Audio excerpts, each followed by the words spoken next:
Sir வரலாற்றிலேயே நேற்று அதிக நேரம் சட்டப்பேரவை நிகழ்வு நடந்திருக்கு சார். எப்படி பார்க்குறீங்க? பாவம் நிறைய பேர் வந்து சுகர் பேஷண்ட்லாம் உள்ளே இருக்காங்க. அப்படி இருக்கப்ப இப்படி நடத்தினா என்ன சார் நியாயம்? எனக்கு உள்ளபடியே மிகவும் பெருமையாக இருக்கிறது. இந்தியாவில் எந்த மாநிலத்திலும் இல்லாத வகையில் மிக நீண்ட நேரம் நாம் நடத்தியிருக்கிறோம். தமிழக வரலாற்றில் முதல் முறையாக பிரேக் இல்லாமல் கண்டினியூஸாக இவ்வளவு நேரம் நடந்திருக்கிறது. அங்கே நடத்தப்படும் ஒவ்வொரு விவாதங்களும் மக்கள் சார்ந்து மக்களுக்காக நடத்தக்கூடிய விவாதங்கள் என்பதை நாம் கவனத்தில் கொள்ள வேண்டும். அங்கே 10 மணி நேரம் பேசியிருக்காங்க. 10 மணி நேரம் என்ன பேசுனாங்க? இந்த ஜான் அண்ணா விஜய் அண்ணாலாம் தூக்கி வரமா வச்சு ஏவாவில் அவர்கள் மைக்கு நாங்கள் தான் பண்ணோம், மேசேஜ் நாங்கள் தான் பண்ணோம், அதெல்லாம் விட்டுரு. ஆனால் அதோட நோக்கம் என்ன? மக்களுக்கான பிரச்சனைகளை பேசக்கூடிய அவை அது. அந்த அவையில் அதை தைரியமாக வர சொல்கிறாங்க பாரு. அங்கே முன்னெல்லாம் 4 மணிக்கே போயிடுவான், 2 மணிக்கே போயிடுவான். இப்போ போட்டு உயிர் எடுக்கிறீங்க. அவங்க சின்ன பசங்க அவங்க இருக்காங்க.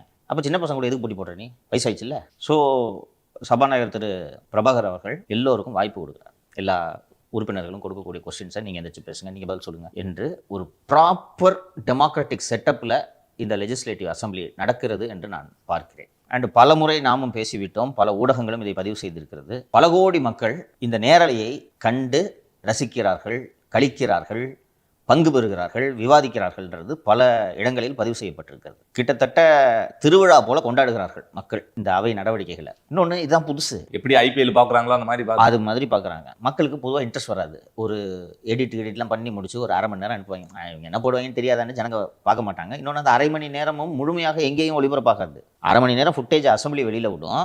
அசம்பிளி வெளியிடுற அந்த அரை மணி நேரம் ஃபுட்டேஜ்லேருந்து 1 நிமிஷம் 2 நிமிஷத்தை எடுத்து நியூஸ் சேனல்ஸ் போடுவாங்க.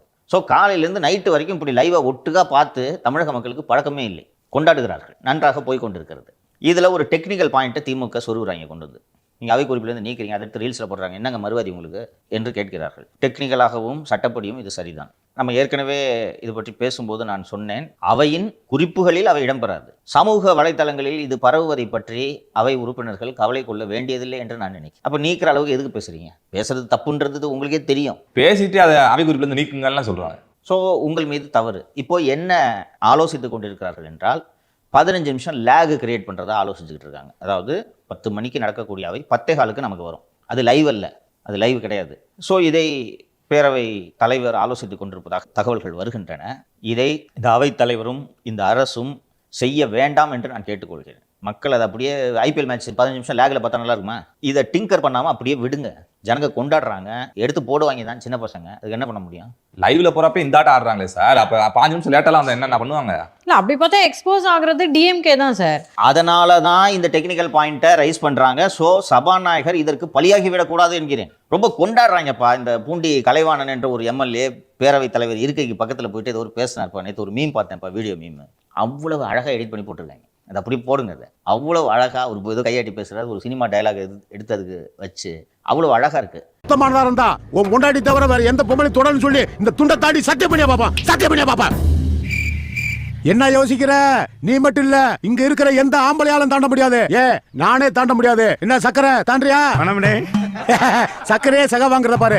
7.5 முக்கன் சொன்ன மாதிரி இவர் கொடிக்குளம் வச்சே வச்சிருந்திருக்காருப்பா. ஏப்பா, ஓ மகளை கூட தான் எனக்கு தெரியும். அப்ப அந்த பிள்ளைய நான் வச்சிருக்கேன்னு சொன்னா நீ ஒத்துக்குருவியா? டேய் பிக்காலி பிள்ளை பாத்து பேசுறா, பல்லக்கெல்லாம் கழட்டி போடுவேன். போயா போக்கவாயா? யார பாத்துல போக்கோ? ஒன்னட்ட அந்த வந்துருச்சுடா. இவனுங்களுக்கு போய் பஞ்சாயத்து பண்ணி தீர்ப்பு சொல்ல வந்த பாரு. இவர் போயிட்டா இருந்தா அந்த சுப்ரீம் கோர்ட் வழக்கு தீர்ப்பு சொல்ல முடியும். சின்ன பசங்க அவ்வளோ கிரியேட்டிவா இவ்வளவு நாட்களாக யூடியூப் வீடியோ மற்ற வீடியோக்கள்ல தான் எடுத்து வீடியோ மீம் போட்டுக்கிட்டு இருந்தாங்க. இன்னைக்கு அசம்பிளி நடவடிக்கைகளை பற்றிய மீம் அவ்வளோ வருது. அப்போ எவ்வளோ மக்கள் இதை என்ஜாய் பண்ணுறாங்க. அதை ஏன் கெடுக்கணும்னு நினைக்கிறீங்க? பேரவைத் தலைவர் திரு பிரபாகர் அவர்களுக்கு கோரிக்கையாகவே வைக்கிறேன், இதை பண்ணாதீங்க. திமுக காரங்க லைவை நிப்பாட்டுறதுக்காக தான் இந்த மாதிரி டிசைனாக வர்றாங்க. லைவை நிப்பாட்டிட்டாங்கன்னா வேலைலாம் 2 மணிக்கு வீட்டுக்கு போயிடுவார். நம்ம அந்த ஒரு நாள் வேலை, ஒரு வாரம் ஓய்வு தம்பி இருக்காரு, அவரை போல இவரும் கிளம்பி விடுவார். இப்போ பார்த்துக்கிட்டு இருக்காங்க, கேட்பாங்க. வீட்டில் தலைவர் பார்த்துக்கிட்டு இருக்காரு, கொத்து போட்டக்காரரு, என்னையா போயிட்டு நீ பாட்டு உனக்கு கொரட பதவி புடுங்கு, செந்தில் பாலாஜிட்ட கொடுத்துருவோம், விசுவாசமா இருப்பாரு. இது இவர்களுக்கு அப்படியே சங்கடமா இருக்கு, நெருக்கடியா இருக்கு, நெருப்பு மேல உட்கார்ந்து இருக்கிற மாதிரி இருக்கு. தலையை சொரிய முடியல, மூக்க நோண்ட முடியல, செல்போனை நோண்ட முடியலன்ட்டு அவ்வளவு வேதனையாக இருக்கிறது. ஸோ இது நான் ஏதாவது ஒரு டெக்னிக்கல் பாயிண்ட்டை சொல்லி இதை லைவை நிப்பாட்டுறதுக்கு பார்க்குறாங்க. இவங்க லைவை நிப்பாட்டுறதுக்கும் அப்படியே ஒளிபரப்புவதற்கும் இடையில் ஒரு வழிமுறையை கண்டுபிடித்து 15 நிமிஷம் லேக்னு கொண்டு வர்றாங்க. லேக்னு நீங்கள் கொண்டு வந்தீங்கனாலே கட்டு தான் பண்ணுறீங்க நடுவில், இல்லையா? அப்போ மக்களுக்கு என்ன வரும்னா, ஏதேதோ நடந்திருக்குப்பா, இவங்க இஷ்டத்துக்கு கட் பண்ணிட்டாங்கப்பா, இது ஒரிஜினல் ப்ரொசீடிங்ஸ் இல்லைப்பா என்று நினைப்பார்கள். இப்போ அப்படியே லைவ் வருவதனால், அவை குறிப்பில் நீக்கப்பட்ட ஒரு சில விஷயங்கள் வீடியோக்களாக உழவுவதனால் வானம் ஒன்றும் இடிந்து விழுந்து விடாது. தம்பி, நீதிமன்றங்களை பொறுத்தவரை நீதிபதிகளின் தீர்ப்புகள் தான் சட்டத்தின் முன் செல்லும். நீதிபதிகள் பேசுவது தலைப்புச் செய்திகளுக்கு பயன்படுமே ஒழிய அது சட்டத்தின் முன் எந்த விதமான வேல்யூவும் கிடையாது அந்த பேச்சுகளுக்கு. அவங்க வாய்மொழியா ஒரு தீர்ப்பு கொடுத்தா கூட அவங்களுக்கு வந்து பிரிண்டா வந்தா தான் அது ரைட்டிங்கில் ஜட்ஜ்மெண்ட்டாக வரணும். வாய்மொழியெல்லாம் தீர்ப்பு கொடுக்க முடியாது. தீர்ப்புனாலே ரைட்டிங்கில் தான். வாய்மொழியாக சொல்கிறதெல்லாம் நியூஸாக வேணால் ஆக்கிக்கலாம். அந்த நீதிமன்றங்களே நேரலையில் ஒளிபரப்புகின்றன. மாண்புமிகு உச்சநீதிமன்ற நீதிபதிகள் நினைத்தால் லைவ்லாம் போடாது, நிறுத்து. அதுவும் கரப்பாம்பூச்சின்னு சொல்லி எவ்வளவு பெரிய பிரச்சனையாச்சு. ஆச்சு, ஒரு கட்சியை உருவாயிடுச்சு. ஸோ அவர்களே இதை பற்றி பாதர் பண்ணுறதுல நீங்கள்லாம் நேற்று முளைத்த காளான்கள், விட்டில் பூச்சிகள், 31 காணாமல் போய்விடுவீர்கள் பல பேர். உங்களோட நடவடிக்கைகளை நேரலையில் மக்கள் பார்த்தால் என்ன? ஸோ சபாநாயகர் அவர்கள் இதற்கு இடம் கொடுக்கக்கூடாது. திமுக இப்படி டிசைனா அழுத்தங்கள்லாம் கொடுப்பாங்க, எப்படியாவது லைவை கட் பண்ணும்பா. அதற்கு இடம் கொடுக்கக்கூடாது. முதல் முறையாக பேரவை நடவடிக்கைகளை தமிழக மக்கள் திருவிழா போல கொண்டாடுகிறார்கள். இதை கெடுத்து விடாதீர்கள் என்றதை நான் இந்த நேரத்தில் சொல்கிறேன்.